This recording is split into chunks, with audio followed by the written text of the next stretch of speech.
Unit 6 is our unit on exponents and radicals, and day 3 we are focusing on how to divide monomials. We've already gone over having exponents that are 0 or exponents that are negative, and we have multiplied monomials. So a quick review of what we did in our last couple of lessons. If I am multiplying monomials, I am going to multiply numbers that I can number. So I have 8 times 10 here is going to be 80.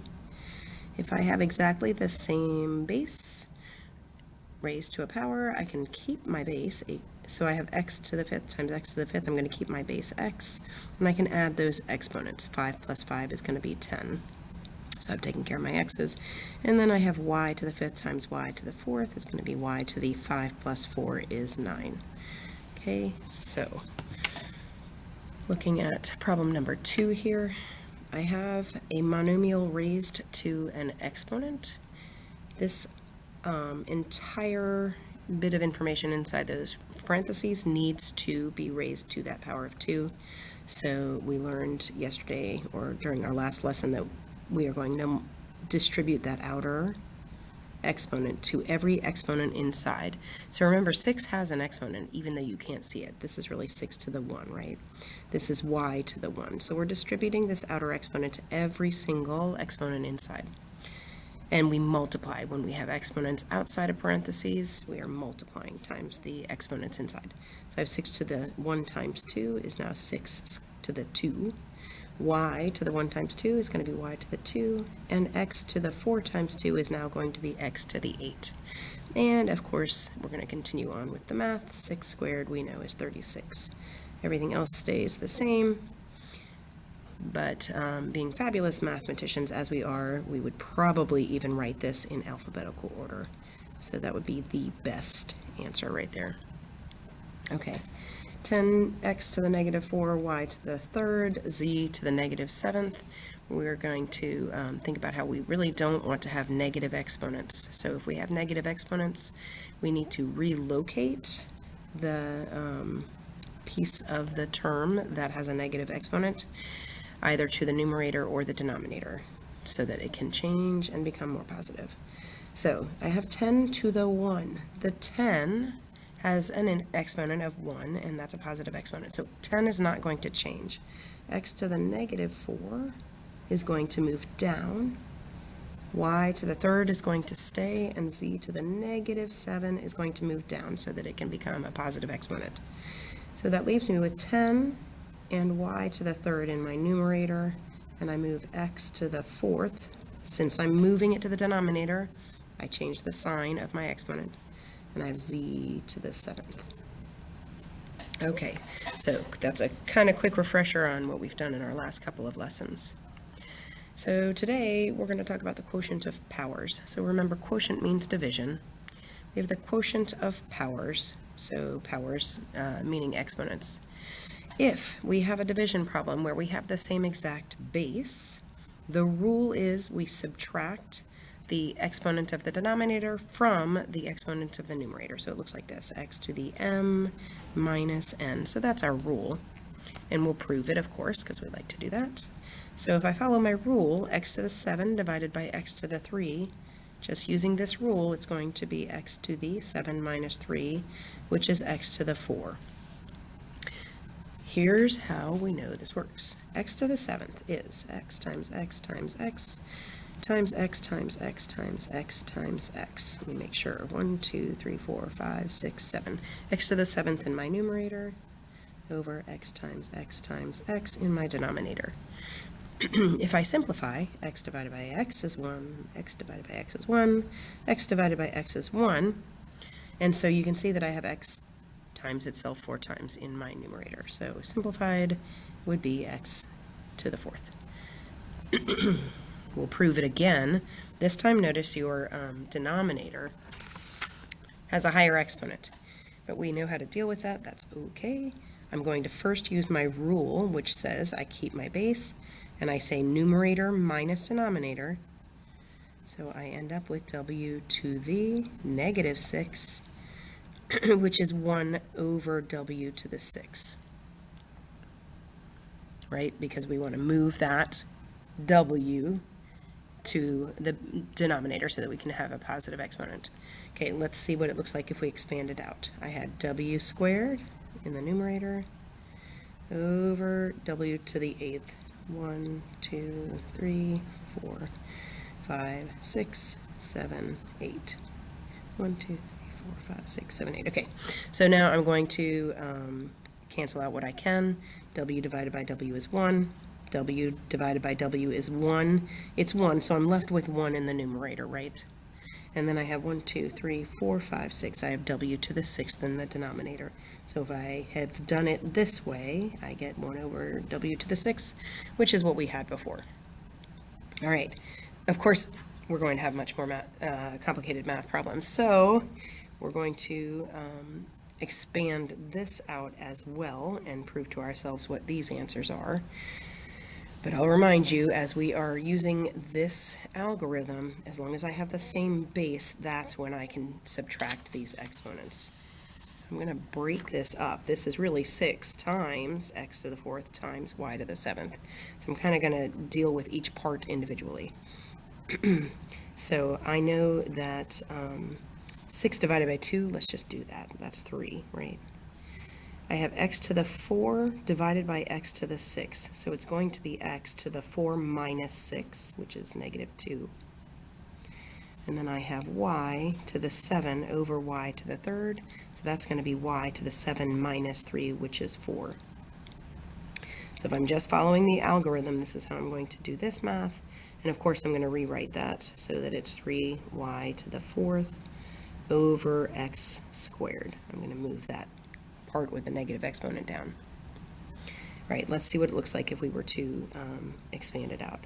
I have 6, I have to write small, times x times x times x times x times y times y times y. Okay, let me make sure. 1, 2, 3, 4, 5, 6, 7. Yep. 1, 2, 3, 4. Yep. All right, and then I'm going to have on the denominator 2 times x times x times x times x times x times x, and times y times y times y. And now we're going to get to canceling. Okay, so 6 divided by 2, of course, is just 3. I have x divided by x, x divided by x, x divided by x, and x divided by x. Oof. Y divided by y, y divided by y, y divided by y. I am left in my numerator with 3 here, right, times 1, 2, 3, 4, times y to the 4th, all over just x times x, which is x squared. And I hope, yes, it is exactly what we had figured out using the algorithm. All right, so you want to try to memorize this algorithm, because it'll be easier for you. But if you forget during a quiz or a test, you can always expand out and solve your problems that way. Just be careful and gentle and neat so you keep track of absolutely all of the parts. All right, so using the algorithm, if I'm going to practice this, you should try these problems on your own, maybe one at a time. Try a problem and then pause the video and then come back and see if your answer is correct. So number 1, we have b to the 5 minus 2, which is b to the 3rd. And number 3, I first of all can see that I have something divided exactly by itself, which I know is 1, but I can also use my algorithm, and I see negative 5 to the 2 minus 2, which is 0. And so I know anything to the 0 is just 1. That's my answer there. b to the 3rd is my answer there. Here I have x cubed times y to the 7 over x squared times y to the 6. So I'm going to take care of my x's. That's going to be x to the 3 minus 2, which is just 1. Y to the 7 over y to the 6 is going to be y to the 7 minus 6, which is just 1. And so I can leave my answer here as xy. Okay. M to the 7 n to the 5 over m n squared. Be super, super careful. So I'm always saying be careful about your negatives. Don't lose your negatives. Also, don't lose your invisible exponents. That is a 1, right? M to the 1. And so this is going to be m to the 7 minus 1. It's m to the 7 minus 1. Don't lose that lower exponent. N to the 5 minus 2. Right, when I simplify that, I get m to the 6 n to the third, and that is my answer. All right, 6 to the 5 over 6 to the 4 equals 6 to the 5 minus 4, which is just 6. And let's do some math here. 81 divided by 9, I know is 9. A to the 8 over A to the 5 is going to be A to the 8 minus 5, which is 3, times B to the 3 minus 1, don't lose that 1, 3 minus 1 is 2. So that should be my final answer, right there. Okay, all right. So, just like when we were working with multiplication the other day, sometimes we had the same base that we were working with, and we were working with the exponents on the same base. Sometimes we will have a quotient, so remember fraction means division, a quotient, all raised to the power of m. So what we are going to do is essentially distribute that outer exponent again. It needs to go to absolutely every factor, every piece inside that has an exponent already. So I have x to the 1 here, and I have y to the 1 there. We're going to distribute. When we have an outer exponent, we're going to multiply m times 1, or m times whatever the inner exponent is, m times 1 right there. So I am going to end up with x to the 1 times m, which is m, over y to the 1 times m, which is m.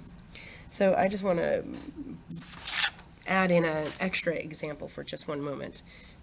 What happens if we have something more complicated inside those parentheses? Here's an example. If I have, I'm just going to pretend I have 2x over y squared. And I'm going to raise that entire fraction to the power of 3. So when I say that we need to distribute that outer exponent to every single inner exponent, we need to know where all of our inner exponents are.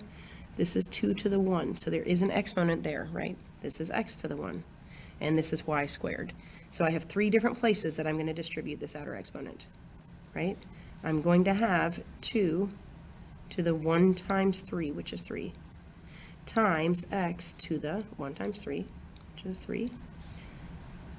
And then I also need to distribute to the number that's in my, or the variable number, whatever it is in the denominator. So I have y to the 2 times 3, which is 6. If I simplify that, 2 to the third is 8, x to the third over y to the 6th. Okay, so don't lose your invisible exponents, don't lose any exponents. Let's prove it. Okay, if I use my algorithm, if I use the rules I just gave you, we're going to distribute this outer exponent to every piece inside the parentheses. So I have x to the third over y to the third. If I expand it out, I have x over y times x over y times x over y. X times x times x, remember we keep the base and we add the exponents. 1 plus 1 plus 1 is 3.